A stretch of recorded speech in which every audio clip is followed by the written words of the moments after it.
Hey, what's up, YouTube? It's Richie from Boston. Today's the 5th of February, 2017. And believe it or not, I'm over here at the Young Turks YouTube website. Now, Young Turks has over 3 million subscribers. And I remember when they were a small channel and they were just coming up. But in this video right here that's got 190,000 views, they put it up about 5 months ago. You have this guy yammering on and talking about chemtrails, except he's putting the spin on it that it's ludicrous. It's the most ridiculous idea ever. Now, with the resources available to this channel, I can't imagine they don't have the actual truth. They're out there talking about evaporating white lines in the sky, and the government's probably spraying Viagra, and so forth and so on, and blah, blah, blah. Now, let me tell you something. These guys have an enormous reach. They started out under the guise as a liberal truth-telling channel, much like Alex Jones did. The only problem is they have surpassed Alex Jones in viewership by a lot. Now, I'd like to retort to the Young Turks right here with some actual facts. They claim there's no backup, there's no basis, and there's no scientific fact to prove that climate change and chemtrails are hand in hand. So let me show you what they refuse to show their subscribers, and maybe you guys might want to hop over there and give them some more thumbs down, because right now it's about 60-40, and it's still in favor of the article, which is totally false, and it's doing an enormous disservice to humanity because we're all breathing this shit in. Stand by. Let's start with the visual proof. Do you see this airplane turning on and off the chemicals that are spraying out of the back nozzles that you can clearly see on the airplane? And yes, they also put the nozzles right inside the turbine housing. Now, if your eyes are lying to you, apparently that plane is simply gliding along. It's no longer under power. And if maybe the Young Turks aren't familiar with the Appelman chart that came out by NASA that showed the conditions that are conducive to causing chemtrails or contrails, evaporating water trails, are 1,000,000 to 1. There has to be an exact certain type of atmosphere going on for airplanes to suddenly show up, start spraying and blocking out the sun and the sun only. Yes, I did pause so you can just watch this plane turn on and off its sprayers. It's being followed by another airplane that doesn't obviously know it's there or care that it's there, because chemtrails are just some crazy conspiracy like the government. Let's take a look at the insides of these airplanes that are clearly and obviously outfitted for spraying the atmosphere. It's pretty extensive. Those aren't passengers, those are tanks. And they're individual tanks, so they can be filled with barium, strontium, aluminum, and other solar remediation chemicals. Because yes, solar remediation is a thing, and it's a thing that our government claims it could do to fight global warming, but of course it does not. These aren't passengers. Do you see what I'm saying, Young Turks? Yeah, you see that? Those aren't people or cargo. It's apparatus to fill with liquid metals to spray in the atmosphere. Using something like Flight Radar 24, one can easily track airplanes as they have no call signs and they're spraying the atmosphere. And yes, commercial jets can also be outfitted so they can do it as well. And there's more. But according to Young Turks, there's absolutely no evidence whatsoever. Don't believe those lying eyes of yours. And it just continues to go on and on. Many of these photos, many of these videos were put forth by airline pilots, military personnel, people that actually care about the environment and don't care what their sponsors on YouTube say. You see, when you reach over 3 million subscribers, that means you've played the game perfectly and you've done exactly what your sponsors want you to do. You see, Richie from Boston has a hard time holding on to any sponsorship because I cover things like chemtrails, governmental conspiracies that actually have basis in fact. I cover things like how Israel should not be a state whatsoever. I don't jump on the bandwagon when somebody becomes president and suddenly now he'll make a difference. You see what I'm saying? Exactly. Exactly. Now let's listen to some more, I guess, conspiratorial proof from David Keith, who was part of Obama's weather force, a top scientist for the United States government. The little picture is from a nanofabrication study, which shows you can make very high quality, and do this in just a jet in a very simple way, make high quality alumina particles just by spraying aluminum vapor out, which oxidizes. So it's certainly in principle possible to do that, and there's a big literature that's already looked at that. And you could do that by either building new versions of these aircraft or even re-engineering existing aircraft. So there's some ideas of that. So you go to an engineering firm and you want this done. They don't say this is hard or unusual. They say, okay, yes, we could do it. Aerosol geoengineering looks like it is so cheap that the cost is basically not going to be an issue. That means that implementation decisions will be risk-to-risk decisions. The risk of doing it against the risk of not doing it. And it makes the problem of how we govern it fundamentally harder and different and novel. So I've told you this, cheap to deliver materials to the stratosphere, and I'm convinced that's true. I don't think that will change. But I think the more we do research, the less easy this will look, the more complicated the environmental effects will look. And that's a good thing, because right now it looks too easy. So I think that if we do more research, we're likely to find out that it's harder and more complicated than we thought, and that the side effects are harder to manage. And that's a healthy outcome that will make it easier to do the management. Of course, the opposite reaction is possible. It's an empirical question how people will actually react to knowledge about this. Another reaction is to say, if these crazy scientists are so concerned about putting CO2 in the atmosphere, they want to think about these things, then that might actually mean we should be more serious about the risks of CO2 in the atmosphere.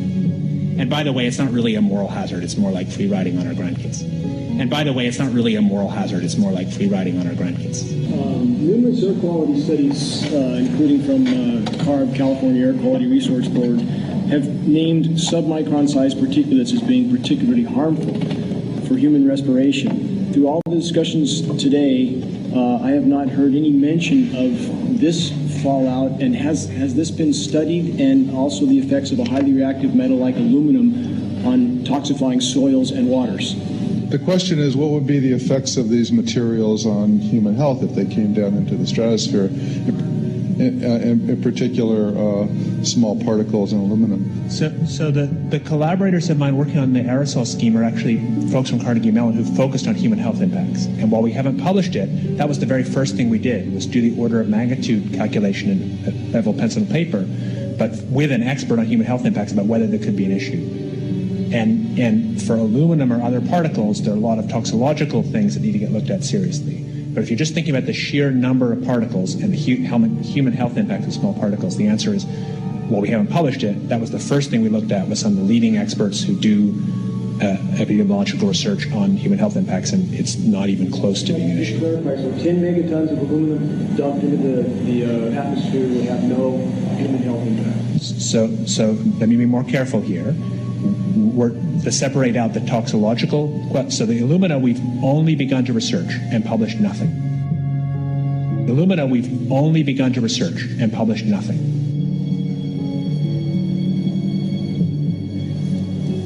Dane looked at him and he said, so you're telling me that spraying 10 to 20 megatons of aluminum, as you said, would have no human health effects? He took a deep breath and he swallowed and he said, let me be more careful here. We haven't done anything serious on alumina, and so there could be something terrible that we'll find tomorrow. We haven't looked at it. You've all seen lots of articles on climate change, and here's yet another New York Times article, just like every other darn one you've seen. It says all the same stuff as all the other ones you've seen. It even has the same kind of headline as all the other ones you've seen. What's unusual about this one maybe is that it's from 1953. And the reason I'm saying this is that you may have the idea this problem is relatively recent, that people have just sort of figured out about it, and now with Kyoto and the governator and people beginning to actually do something, we may be on the road to solution. The fact is, We've known about this problem for 50 years, depending on how you count it, and we have talked about it endlessly over the last decade or so, and we've accomplished close to zip. This is the growth rate of CO2 in the atmosphere. You've seen this in various forms, but maybe you haven't seen this one. What this shows is that the rate of growth of our emissions is accelerating, and they're accelerating even faster than what we thought was the worst case just a few years back. So that red line there was something that a lot of skeptics said the environmentalists only put in the projections to make the projections look as bad as possible, that emissions would never grow as fast as that red line, but in fact they're growing faster. Here's some data from actually just 10 days ago, which shows this year's minimum of the Arctic sea ice, and it's the lowest by far. And the rate at which the Arctic sea ice is going away is a lot quicker than models. So despite all sorts of experts like me flying around the planet and burning jet fuel, and politicians signing treaties, in fact, you could argue the net effect of all this has been negative because it's just consumed a lot of jet fuel. In terms of what we, in terms of what we really need to do to put the brakes on this very high inertial thing, our big economy, we've really hardly started. Really, we're doing this, basically. Really not very much. I don't want to depress you too much. The problem is absolutely soluble, and even soluble in a way that's reasonably cheap. Cheap meaning sort of the cost of the military, not the cost of medical care. Cheap meaning a few percent of GDP. This is really important to have this sense of scale. So the problem is soluble, and the way we should go about solving it is, say, dealing with electricity production, which causes something like 43% or so in rising of CO2 emissions. And we could do that by perfectly sensible things like conservation and wind power, nuclear power, and coal with CO2 capture, which are all things that are ready for giant scale deployment and work. And all we lack is the action to actually spend the money to put those into place. And instead, we spend our time talking. But nevertheless, that's not what I'm going to talk to you about tonight. What I'm going to talk to you about tonight is stuff that we might do if we did nothing. And it's this stuff in the middle here, which is what you do if you don't stop the emissions quickly enough, and you need to somehow break the link between human actions that change climate and the climate change itself. And that's particularly important because, of course, while we can adapt to climate change, and it's important to be honest here, there will be some benefits to climate change. Oh, yes, I think it's bad. I spend my whole life working to stop it. But one of the reasons it's politically hard is there are winners and losers, not all losers. But, of course, the natural world, polar bears, I've spent time skiing across the sea ice for weeks at a time in the high Arctic. They will completely lose, and there's no adaptation. So this problem is absolutely soluble. This geoengineering idea in its simplest form is basically the following. You could put fine particles, say sulfuric acid particles, sulfates, into the upper atmosphere, the stratosphere, where they'd reflect away sunlight and cool the planet. And I know for certain that that will work. Not that there aren't side effects, but I know for certain it will work. And the reason is it's been done. And it was done not by us, not by me, but by nature. Here's Mount Pinatubo in the early 90s that put a whole bunch of sulfur in the stratosphere with a sort of atomic bomb-like cloud.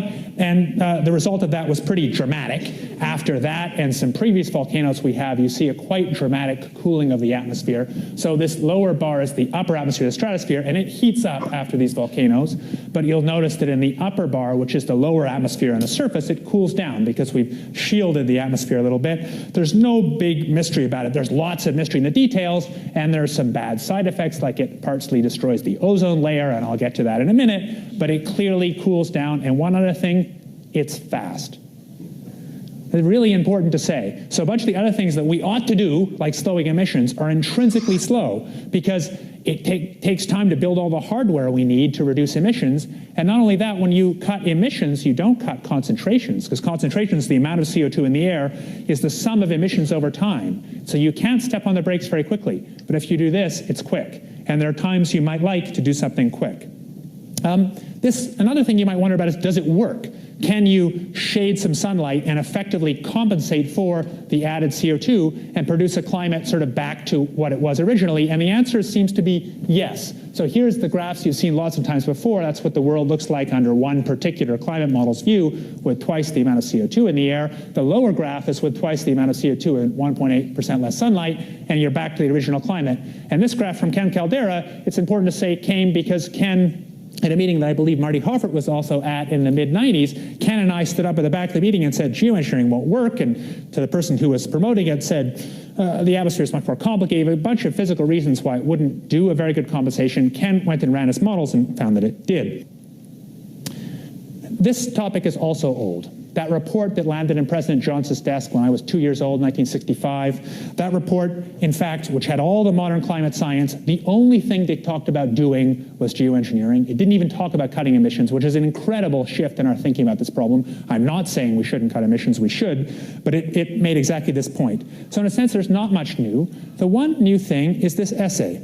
So I should say, I guess, that since the time of of that original President Johnson report and the various reports of the U.S. National Academy, 1977, 1982, 1990, people always talked about this idea, not as something that was foolproof, but as an idea to think about. But when climate became politically a hot topic, if I may make the pun, in the last 15 years, this became so un-PC we couldn't talk about it.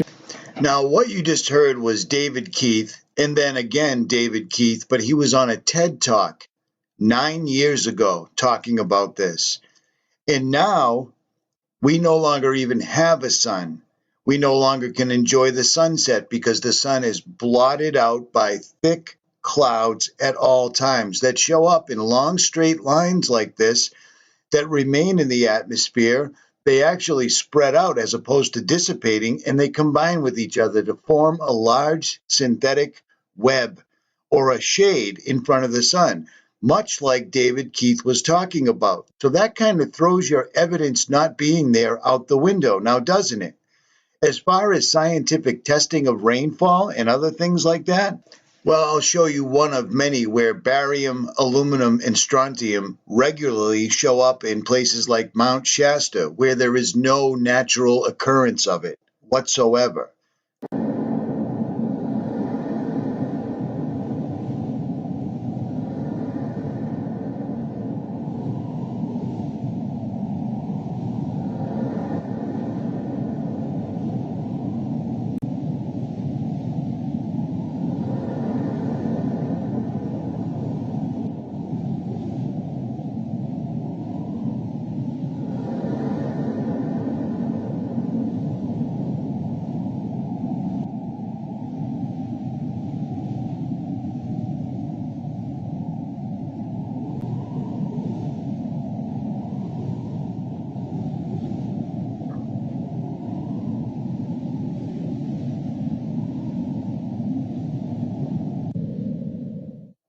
Before about 5 years ago, our skies were typically blue, and now you see it's covered with lines and haze. We began to eventually test to see if in fact there was credence to what we were seeing. And from the first test in precipitation in spring of '06 that tested 7 parts per billion, we've since had tests that have escalated as high as 3,450 parts per billion. That's a 50,000% increase in aluminum.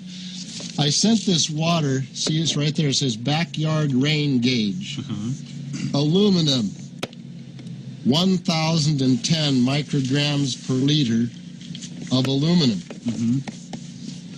And here's barium, 8 micrograms per liter of barium. And this is from the labs up in Redding, California. This is a certified government report. And here's what normal is. I asked them what would be normal. 0.5 would be normal. For aluminum? For aluminum. And the maximum allowed in drinking water, they said 50 micrograms per liter. And government action required at 1,000. Well, we're over 1,000. We're so far off the scales for toxicity in aluminum that it appears to be affecting the flora greatly. Our grass is about a third its height that it was only a few years ago. A 35-year forestry biologist has done 50 pH tests. The rain across the board, every single test was 10 times or more alkaline than it should be. Even if you say, well, very poor stream, we might have gotten only 300. But even so, there's only 30 bugs here. And the same stream you're looking at about 1,000, how many years ago were you finding that? About 20 years ago, this had about 1,000. So please, John, next time you guys want to make a video, stick to things like WWE wrestling with Alex Jones and pushing the next agenda for the United States government and for the political left and right wings of the same bird, okay? Because you're doing a huge disservice. And unfortunately, we have no law enforcement to actually bring you to because you guys are committing a crime against humanity and most certainly against your subscribers. Richie from Boston, please like, share, and subscribe or don't.